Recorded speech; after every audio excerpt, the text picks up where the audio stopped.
Selamat hari, salam sejahtera, perkuliahan dasar-dasar teknologi informasi, atau kita singkat saja dengan DDTI.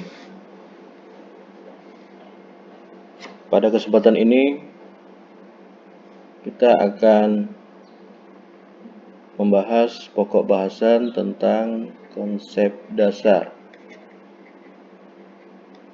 teknologi informasi. Nah, tujuan pembelajarannya adalah supaya bisa memahami apa itu filosofi peradaban teknologi informasi. Jadi pemahaman kita terhadap filosofi peradaban teknologi informasi itu membentuk berbagai konsep dan praktek perancangan, pengembangan dan pemanfaatan teknologi Berikut peranan strategisnya di berbagai sektor. Jadi sekali lagi teknologi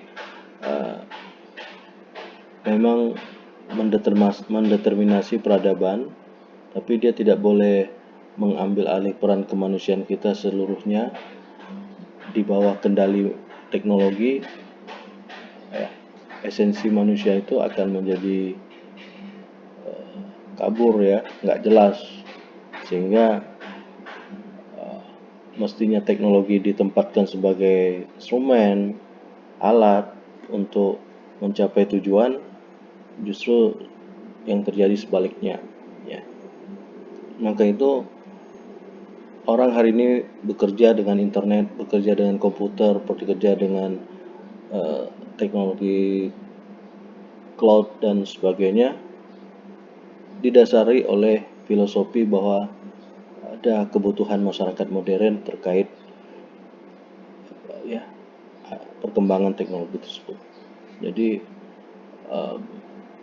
menempatkan manusia sebagai faktor utama dalam proses perubahan teknologi informasi itu sendiri adalah hal yang amat penting supaya kita tidak terdikte oleh teknologi, tapi justru kita yang mengarahkan bagaimana teknologi itu bisa dirancang, dikembangkan, dimanfaatkan sebaik mungkin untuk kepentingan umat manusia yang lebih beradab, yang lebih adil, yang lebih sejahtera sehingga tidak membuat perkembangan teknologi itu menjadi pemicu atau penyebab rumitnya persoalan-persoalan hari ini, tapi dia juga harus diletakkan pada fungsi sebagai solusi yang efektif, yang efisien untuk menyelesaikan berbagai masalah.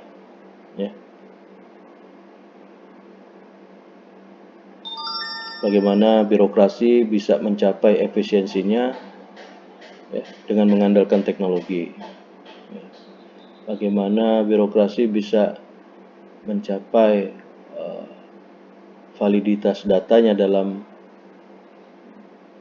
penyediaan layanan publik, tentu mengandalkan teknologi. Bagaimana birokrasi bisa membuat layanan-layanan dan pelaksanaan kebijakan itu menjadi lebih cepat dan masif secara hemat anggaran, tentu dengan mengandalkan teknologi, yang mana teknologi itu dioperasikan digunakan oleh personil-personil atau pejabat-pejabat yang memang memiliki kemampuan filosofi dan teknis tentang teknologi tersebut, sehingga yang terjadi adalah pencapaian yang spektakuler, yang cepat dari suatu agenda pembangunan, dari suatu agenda kebijakan. Jadi problem kita hari ini itu banyak sekali kebijakan, banyak sekali agenda pembangunan yang tersendat lantaran teknologi tidak difungsikan, tidak dimanfaatkan, tidak dioptimalkan dengan sebaik mungkin, ya. Ambil contoh, ya, pengadaan barang teknologi informasi di berbagai instansi pemerintah mungkin sangat digalakkan, tapi jika tidak diimbangi dengan kemampuan personil yang terus meningkat, ya, seiring dengan teknologi yang terus berkembang itu, maka yang terjadi mubazir, kan. Teknologinya canggih tapi personil atau sumber daya manusianya kurang memaksimalkan kecanggihan teknologi yang sudah dibeli dengan anggaran yang tinggi tersebut. Nah, jadi paradoks yang muncul, ya. Teknologi seharusnya meningkatkan efisiensi dalam pekerjaan, tidak butuh banyak orang yang menangani, tapi paradoksnya adalah justru menimbulkan, ya kan, efek penyerapan tenaga kerja yang tidak perlu misalnya. Nah, ini yang contoh-contoh yang fenomenal yang mungkin bisa kita bedah, kita kritisi lebih lanjut, ya, dalam perkuliahan ini.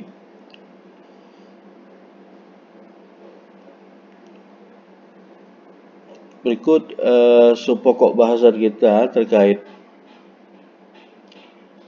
konsep dasar ini adalah terdiri TI dan gelombang peradaban. Nah, ini penting kita melihat sejarah perkembangan teknologi informasi ini dari teori gelombang peradaban, ya. Kemudian kita juga akan memahami filosofi yang dimaksud dari era informasi, ya. Apa yang dimaksud era informasi ini? Kemudian ada juga teori yang menyebutkan global village. Nah, ini teori yang cukup lama sebenarnya, jauh sebelum Anda atau kita semua mengenal yang namanya Google, YouTube, ya. Kemudian yang keempat, ini juga peluang, ya, tren dari kerjaan, ya, knowledge worker. Apa itu knowledge worker?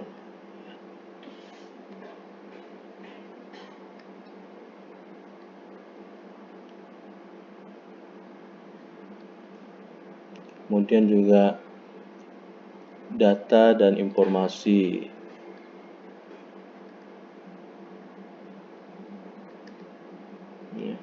Ini kadang menimbulkan kerancuan di kita, di banyak kalangan, membedakan apa itu data, apa itu informasi. Ya, kegagalan kita membedakannya akan berdampak serius, ya, terhadap pelaksanaan kebijakan, ya, yang tumpang tindih dan beresiko lah, ya, nanti kita akan jelaskan, ya. Kemudian juga fungsi TI, ya. Nah, ini subpokok bahasan kita. Satu persatu kita coba bahas, mulai dari gelombang peradaban, ya. Nah, ini bisa dilihat pada slide. Gelombang peradaban itu ada 3, ya, yang dikemukakan oleh Alvin Toffler, ya, dalam bukunya yang berjudul Future Shock, ya. Gelombang peradaban umat manusia itu ada 3, ya. Ini sedang kita bahas sekarang. 3 gelombang peradaban itu terhitung dari periode waktu, ya, masa dari 8.000 sebelum Masehi, ya. Sebelum Masehi ini adalah gelombang 1, yang mana teknologi ketika itu, ya, ini sampai abad ke-18, ya, 1700-an, teknologi lebih mengedepankan pada agraris, pertanian, ya, pemanfaatan energi yang terbarukan, ya, yang alamiah lah ya.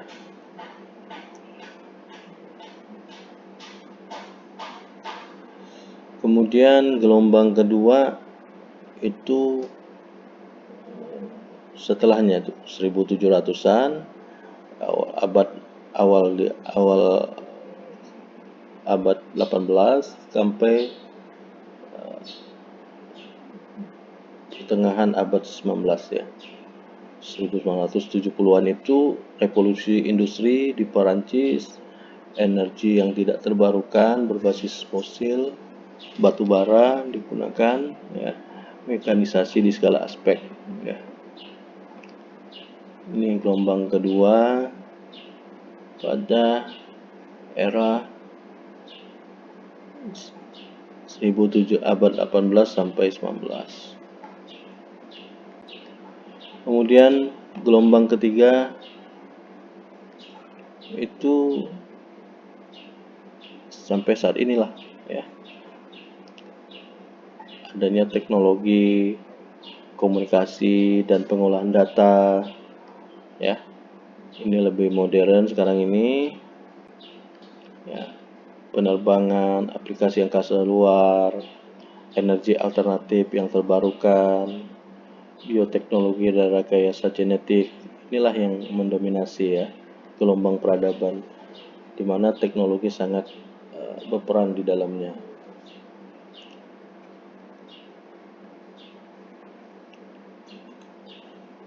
Kemudian untuk era informasi, ya, era informasi itu penjelasannya adalah penting bagi kita. Anda bisa membedakan apa yang terjadi di abad atau masa atau era pertanian, ya,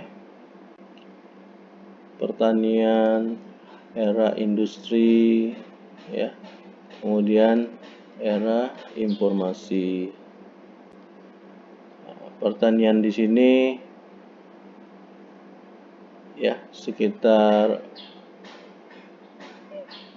1800, ya. Kalau yang ini 1800 sampai 1957. Nah, yang ini 1957 sampai, nah, di periode ini 1800-an ini dan atau sebelumnya itu yang namanya pertanian, mayoritas pekerjanya adalah petani, peladang, pekebun, ya. Jadi profesi yang banyak digeluti oleh orang ketika itu adalah pertanian, ya, petani. Di pola kemitraannya pun jelas ini, namanya petani ya orang dengan lahan, ya, orang dengan lahannya. Semakin luas lahan, semakin subur lahan, semakin sukses lah petani itu, ya.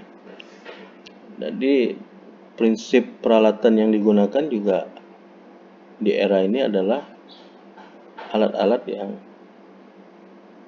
hand tool, ya, dikendalikan oleh tangan manusia. Kemudian masuk ke industri, mulai nih terjadi yang namanya kembangan dari sisi peralatannya, sudah mengandalkan mesin, ya, ada traktor, ada ya kendaraan alat berat lah yang bisa membuat orang itu bekerja lebih mudah, lebih banyak dalam waktu yang lebih cepat dan singkat, sehingga semula menguntungkan banyak petani yang bekerja dengan hand tool, ada sedikit yang terlibat, ya, tapi yang difungsikan betul adalah mesin-mesinnya ini. Maka kalau Anda perhatikan bagaimana perkembangan peralatan mesin pertanian di era industri, maka akan jelas di situ ya.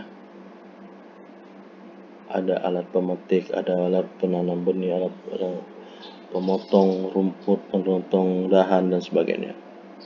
Kemudian ya dominasi profesi di situ adalah para pekerja pabrik. Jadi kita apalah ya, orang-orang yang bekerja di pabrik naik kelas lah di situ ya, factory worker.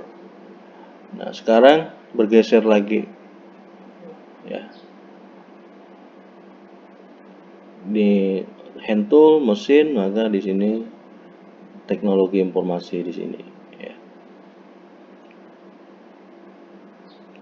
Kemudian interaksi partnershipnya adalah kalau ini orang dengan mesin, ini orang dengan lahan, ini orang dengan orang, people to people ya, people dan people. Jadi Anda bisa kembangkan pemahaman-pemahaman ini ya dari era informasi ini dengan menyimak betul apa yang fenomenal ya terjadi, sehingga kita tidak heran lagi saat ini bagaimana permasalahan teknologi itu di satu sisi memudahkan manusia, di sisi lain menimbulkan masalah ya.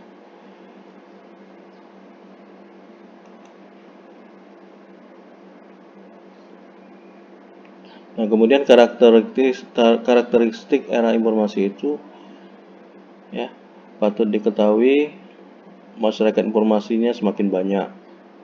Nah, bisa kita lihat era 90-an pengguna internet paling kisarannya berapa? 25 juta. Nah, sekarang sudah miliaran ya, 2 miliar atau lebih. Menandakan masyarakat informasi semakin berkembang pesat, semakin banyak orang yang menganggap informasi adalah kebutuhan dasar juga ya. Bisnis tergantung pada teknologi informasi. Jadi siapa yang menguasai teknologi terbaik, teknologi yang terkuat, maka bisnisnya juga akan berjaya dia. Maka jangan heran kalau perusahaan sekelas Google, Yahoo, Microsoft ya dan lainnya itu adalah bisnis raksasa yang menguasai pangsa pasar abad ini ya. Keberhasilan bisnis banyak bergantung juga pada efektif tidaknya kita menggunakan teknologi informasi. Jadi semakin kita efektif menggunakan teknologi, maka bisnis kita akan berhasil ya.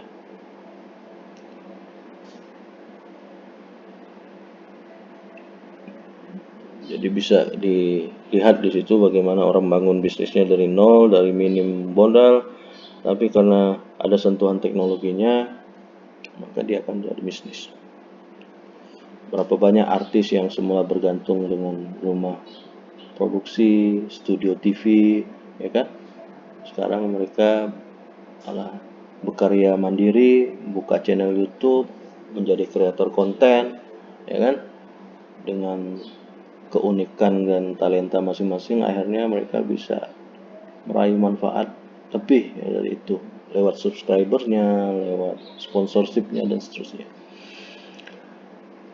Kemudian teknologi informasi juga ditanamkan ya dalam banyak produk dan jasa. Jadi sudah di-embed di banyak-banyak perangkat sekarang ini, sehingga semakin terlihat itu ya, mulai dari sarana transportasinya ya kan, di-embed itu. Jadi ada pilot manusia yang mengendalikan, juga ada auto robot ya untuk mengendalikan suatu pesawat, mesin, ya, kendaraan mobil. Ya. Kan sekarang ini di-embed ke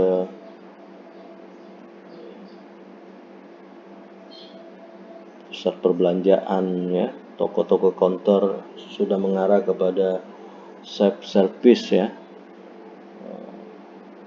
menggunakan uang digital, kemudian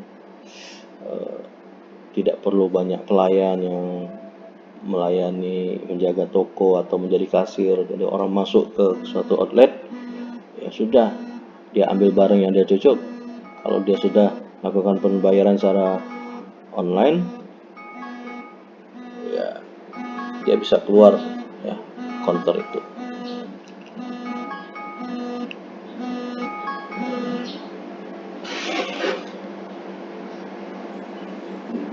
Teknologi informasi menyediakan cara untuk memikirkan kembali proses bisnis konvensional.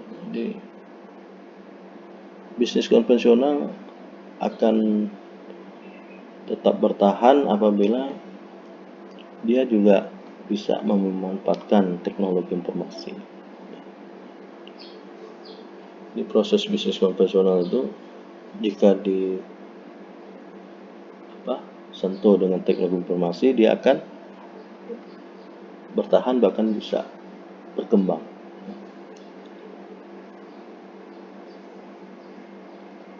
Terutama di bagian marketplace-nya ya, marketingnya. Di